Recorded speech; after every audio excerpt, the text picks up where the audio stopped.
artwork, as you can see. And sitting in back of that almighty head there is, appropriately enough, the head of the High School for Performing and Visual Arts. And also Eric Jones on Ruth's immediate right, who is a media tech student, right? Right. Did I get that right? And Eric, Eric has prepared, or else the group has prepared, right? The group, yeah. The group has prepared a film strip or tape that they brought this morning, this short presentation. I'll get it together in a minute, Ruth, don't worry. A short presentation that we will be seeing in a few moments. This obviously is from the art department. And Ruth is here for a very obvious reason too, the spring thing, which is coming up the 31st of March and the 1st of April. And tomorrow is an important date also, because tomorrow is a pickup station, as we've told you about many times now, at Town and Country Village in front of the Country Playhouse from 10 to 6 tomorrow morning to pick up all of these good things that they need over there. What's going to happen in the spring thing? I'm going to put this on so they get the idea while we're talking. Ta-da! High School. I'm glad you're using it because I don't think that it would all show if I had it on. I may hit you. What is the spring thing all about? All right, the spring thing, and I want to say one thing before I get into the spring thing, may I? Yes, you may. You know that I always will do this when I get on this program. I would like to clear up for the people in Houston who do not really know what the High School Performing and Visual Arts is. There's somebody that who it is. doesn't There know. are a lot of people who don't know. I can't stand that. Not on your channel, thank you, and not among your watchers. But it is one of the alternative high schools in the city of Houston which is endeavoring to keep students in school, keep them interested in what they're doing, because there is a very close correlation between their academic work and art. There's another alternative school called the Health Arts School, which is with a medical center. Another one, and I don't think I really know the name for it, but it's involving students working out in business. It I'm sure has a very prestigious name, but I can't remember it. And then Houston Technical Institute, which is an alternative school for students all over the city, like our school, like the medical school, and like the other one, where they work a half a day and then get their academics, or work with people in a certain, if you want to be a teacher, you are allowed in this program to work with a teacher as her assistant, finding out whether you really want to or not. So all of these programs are alternative programs that the city of Houston is doing. We just happen to be one of them, and we happen to be one of them that there are many misinterpretations about, because you see things like this, and you hear that we have equipment at our school that is fabulous, and I think I need to make it very plain that the Houston Independent School District has done for us what they have done for every school, everything they can possibly do. We have at our school one program which is an exemplary program. That means that it's unique. It's one of its kind in Texas. It's one of its kind in the nation. It is funded by the Texas Education Agency. It's the industrial media program that Eric is involved with. And we do have equipment that was given to us, not by the Houston Independent School District, but by the Texas Education Agency and a board of business and industry men who are completely across the board, right, Eric? I mean, every industry you can think of, as Channel 39 has an advisor on that board, so they get equipment. But when it comes to supplies, the nitty-gritties, the things that we need in every area in our school, there isn't any way to supply the things for a specific school like an art, music, drama, dance, media technology. So that's what we're asking for. We're not asking for any more than our share. You mean when you say that there is no way to supply school specific things like that because there's no precedent for it? Right. It's a new school, and finally, we think we're here to stay. I do too. We are, but our parents have come to the conclusion. I almost got a parent on the program this morning, but and she would have been much better telling you this than I, because she comes right down the facts and I kind of wander. But the things we need are the things that we want the public to know about. We need things at our school that only money can buy, but we're not asking for money. We're asking for people to donate anything that you would. It's a good time for spring cleaning. Yeah, it really Get is. things out of your house, out to Town and Country tomorrow. We have an art exhibit out there in the Country Playhouse. And then on March the 31st and April the 1st, we'll have a big tent and a huge flea market where people have called us at 522-7811 to bring in to the High School of Performing Arts, or have us pick up anything that you want us to try to sell for you. This is our parents group doing it for us. The producers. The producers, yeah, the That's parents what are they the call producers. themselves. And also a group of advisors, of which Mary Jane is one, who have been, bless their hearts, more than willing to give time, energy, and everything else, and a great deal of talent, to helping us organize the things that need to be done. So anything you have that we can use, and let me promise you one thing, that sale on March the 31st and April the 1st is going to be something that you have never seen the equal to before, because you will have edible works of art there that you can buy. That the art students are making. Yeah, that the art students are making.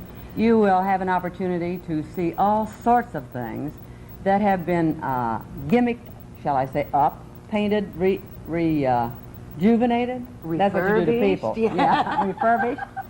So that you will want them. We're going to have plants, just anything you can name. We will have, and antique dealers are not going to get to go over everything first like they do, you know, in their own.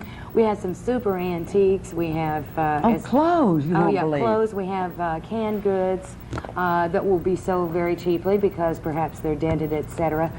Clothes that I must say that Battlesteins has donated, which is fantastic, and everybody's getting behind it because it's for the kids in Houston Independent School District, yes, but we have an awful lot of talented kids who may or may not be able to afford certain things in the school, right? This is one of the schools, and we know as parents how much it's nickel and dime here, it's $7 there, and pretty soon you're saying, what public school? I mean, forgive me, but it's true. At this school, this is one of the schools wherein if a student doesn't have the cash, so what? He or she are still going to have the supplies. When you have that going on, as well as paid professionals from the ballet, artists, the opera, the symphony, that come and give at a cut rate instruction. They still have to be paid something, but still it's a cut rate. And they teach these kids, you know, they're the most professional you can get, and that's what you want as a teacher. So it is unique. There are unique expenses to this school that do not occur in any other kind of school. And the television, the media, all of these sorts of things. We need the monies. We need quite a bit. We're not going to make that much. No, but you know, also on the flea market. But we want everybody to be there. And you've got things around, if you just take 5 minutes, really, and look for books of any kind, especially on art or ballet or etc. Refrigerators, you know, sweeping, cleaning materials. Right. What are some of the other things? You know, I've got a list that I've read for several days, and naturally I didn't bring it in this morning. Well, I was so busy bringing Eric and artwork and the little clip slide things that I want you to see that you all won't let us show all of. That's because we can't. We don't have enough slots to But I want you to know about that, because these are things that our media students have put together, little slides, and the music that you'll hear back at, which I hope you'll hear. Old music, old records you don't want? Yeah, we want your records too. We want your music. Old art supplies. Right. And remember, we are training these students to go out and make a living when they're finished. They're going to become a part of the world of art, of music, of media technology, as employable people when they finish the training that we're trying to give them. But back to the slide presentation, the music for it is original. It's our logo, our audio logo, that was written by two students at the High School of Performing Arts, Scott Hardy and Mark Holden, and all the arrangements were done by them. And the media department with Miss Nipper helped them get people from Taft Broadcasting, I believe, to come out and set up what they wanted in order to record it the way they wanted it. And so we like it, and we hope you'll like it. I know we will. Eric, we're going to watch it right now. He's talking so much this morning. He hasn't a chance.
I think Skip, our director, got so carried away listening to it that he thought it should go on and on.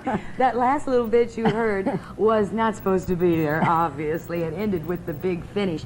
They are superb. They really are. Well, these are different scenes of classroom situations. Some of them were programs that we put on at school. Some of them were just people in action, and there's a great deal of action. But these were done, as I said, and just picked up at random to bring to you today. And I think Eric handed them to the man upstairs backwards. I'm not real sure. But at any rate, Eric, I you're hope going you to go like far. them. I want to do Okay. that. How do you Now see feel what he about the school? Very quickly.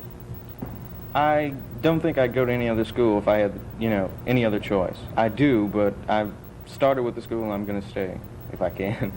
I'm sure you will be able to. It's a superb opportunity, and I must say, Ruth didn't tell you, but this is the third in the country Yes. high school like this, and it's serving as a model for the Fort Worth, Dallas area. We're ahead of them again, folks, and let's keep it that way.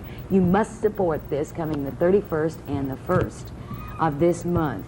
I will never forgive you if you don't. And come tomorrow, please go through everything you've got that you think these kids might be able to use. And if we can't use it, we'll take it and sell it to somebody who might be able to and make money for the school quickly. Bob, if you would do that for me. Bob Myers is being nice enough to do this and pull these out. We're taking a quick look at some of the artwork that gives you kind of a feel of how advanced these kids are. I mean, it isn't like, Color the Dog anymore. Right. A great many of these are by beginning students as well. And you will see this sort of exhibit tomorrow at the Country Playhouse in the lobby there. And you will see an exhibit similar to this before too long at Jones Hall. Oh, that's superb. Again, let me ask you to come out tomorrow. There are going to be a bunch of us, Thelma Schechter, myself, Steve Edwards, Ruth will probably be flashing in and out. A lot of the kids from the school.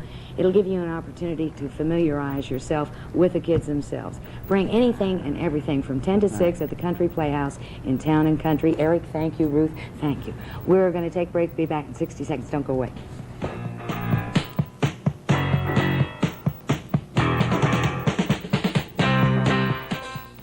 Hi, Steve Edwards from McMahon College again.